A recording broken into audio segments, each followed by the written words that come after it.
Hello, my name's Rob Griffiths. I'm General Secretary of the Communist Party of Britain.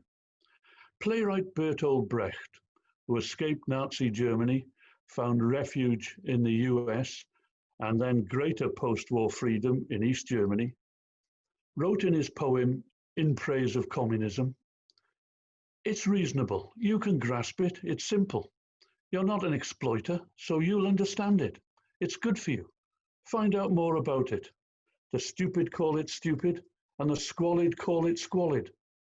But it's against both stupidity and squalor. The exploiters call it a crime, but we know it's the end of crime.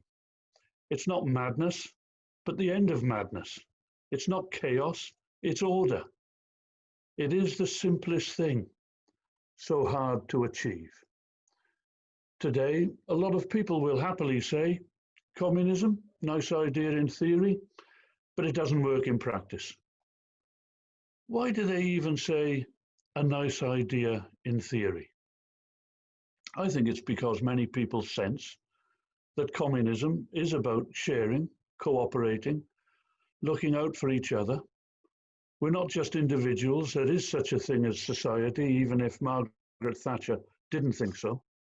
We are all in it together, although not in the ways that Tories usually mean it, that we all have to pay the cost and clear up the mess, when in reality, the rich and the powerful usually escape any real cost or responsibility.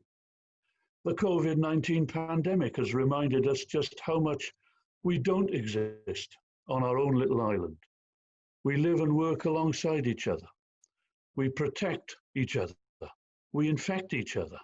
Without the sacrifices of frontline and other workers in the NHS and essential industries, many more than 50,000 of our fellow citizens would have died. Across the world, as I speak, the death toll has reached almost 750,000 and is still rising. 4 centuries ago, the words of the English poet John Donne, updated, ring true as much as ever. "Each person's death," he wrote, "diminishes me, for I am involved in humankind. Therefore, send not to know for whom the bell tolls, it tolls for thee." Today's climate change crisis also underlines the extent to which, ultimately, we stand or fall together. We share the same planet, and as the slogan on the placard puts it, there is no planet B. And it's not only us, alive now, who face an existential problem that must be solved. Future generations, too, rely upon us to defeat the challenge of global warming. But we are told and taught to say, communism isn't the solution. It's already failed. Who tells us this? The established mass media, most establishment politicians, certainly all the big business corporate fat cats. All those, in fact, whose decisions have caused the global warming crisis and are failing to do enough about it today in the little time left to avoid catastrophe. Has communism failed? I could reply by saying that it has yet to be tried. Neither the Soviet Union in the past, nor China, Vietnam, or Cuba today ever claimed that they have achieved full communism. They did claim to be building socialism, the lower stage of communism. China, Cuba, and Vietnam still do today, with or without some of the tools of capitalism. Did socialism fail then? Certainly, the socialist systems collapsed or were brought down in Eastern Europe and the former Soviet Union. But for almost all of their existence, they enjoyed higher growth rates than most countries in the capitalist West. They secured full employment, low-cost housing, transport, and energy, and free education and healthcare for all. In many cases, for the first time, equality for women and for national minorities was guaranteed in law, if not fully achieved in practice. In 3 decades, the socialist countries modernized backwards or war-torn economies on a scale that took more than a century to achieve in Britain, France, or Germany. And they did this without a transatlantic slave trade to finance their industrial revolution, without colonies to plunder, and without predatory wars. But with the colossal achievements, yes, went colossal mistakes, especially in the Soviet Union in the 1930s, as the capitalist world plunged into fascism and war. And after the Soviet Red Army smashed 4/5 of the Nazi military machine, and whole swathes of the Soviet Union and Eastern Europe had to be rebuilt under socialism. Problems of democratic participation, economic productivity, and environmental protection were not resolved.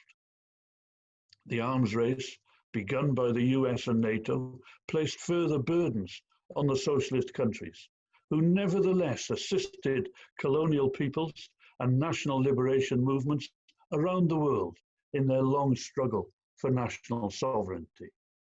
Now, with counter-revolution and the restoration of capitalism in Russia and Eastern Europe, has come national and ethnic conflict, mass unemployment, and corruption and gangsterism that would never have been tolerated by a socialist state. There were no organized fascist movements in socialist Poland, Ukraine, Hungary, Latvia, or Russia, let alone fascists in the government. There were no rough sleepers in East Berlin, nor pensioners selling their family heirlooms in Moscow streets, no millions of young people from Poland to Latvia who cannot find a job in their own countries. But what about Britain? Has socialism failed here? Well, in truth, it's never been tried. There have been some economic and social reforms implemented by Labour governments, although these did not alter the capitalist basis of an economy always dominated by big business and its unplanned and unaccountable market forces. However, let's look at these policies. Has the NHS been a failure? Was it a mistake to introduce a welfare state in order to help those in need from the cradle to the grave? Was it a failure to build social housing for millions of people denied a decent home by the private rented market?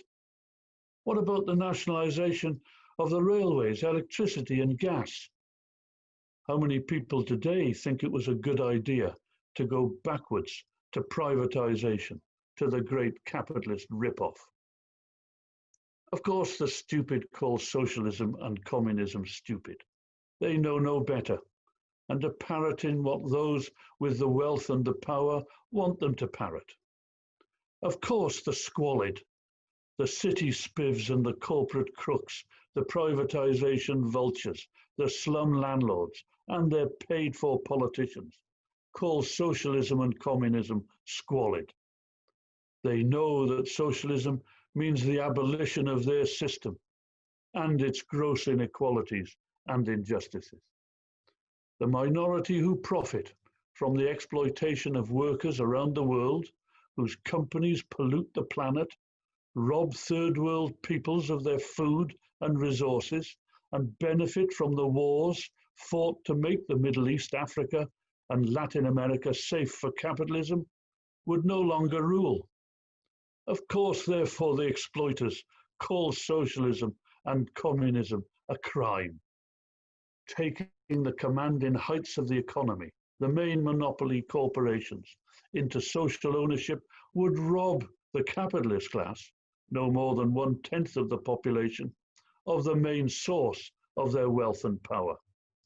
Working people and their communities would at last have a real say in the management of their enterprises, alongside local and central government. In place of the greed and anarchy of so-called free market forces, essential production would be planned to meet society's most important needs. Brecht was right.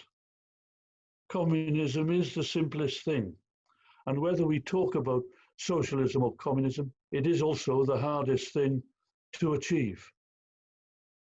Our party's programme, Britain's Road to Socialism, sets out how we believe the working class and peoples of England, Scotland and Wales can create the conditions for revolutionary change.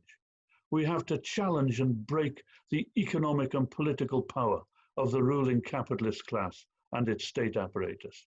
We have to win people for change, infuse them with confidence, help build their organizations and create the conditions for taking power. That means not only taking part in local community campaigns and workplace battles that can make an immediate difference to people's lives, it also means showing how they are part of a bigger picture.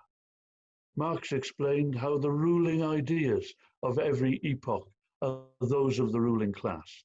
So we have to fight the battle of ideas too, including those ideas that defend the status quo and spread defeatism about the socialist alternative. Learning from the experience of socialist countries, past and present, we can utilize technological progress to plan our economic and social development, to put the needs of people and society first, to nurture our resources and safeguard the planet and its inhabitants.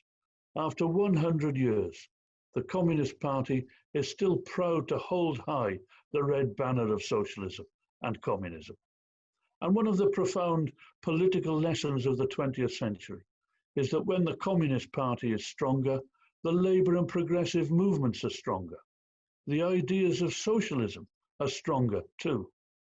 A powerful party based on the revolutionary ideas of Marx, Engels and Lenin, rooted in the working class, active on every front of struggle, organised in the labour, women's, LGBT, green, peace and international solidarity movements, linked to the international communist movement, on the road to a socialist federation of England, Scotland and Wales.